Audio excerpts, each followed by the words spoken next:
بسم الله والصلاة والسلام على رسول الله. السلام عليكم ورحمة الله. تحية طيبة وبعد.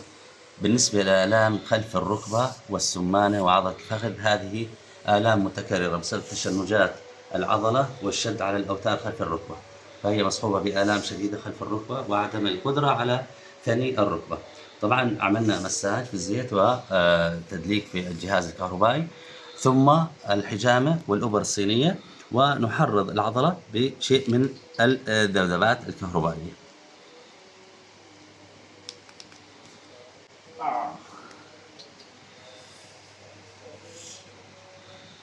طبعا يفضل استخدام مساج كريم سم النحل، ممتاز جدا. والمغنيسيوم ضروري تشنج العضلات، مغنيسيوم، وافضل انواع المغنيسيوم كما ذكرنا الجلايسينيت، ثم التيورنيت، ثم الماليت، ثم الستريت.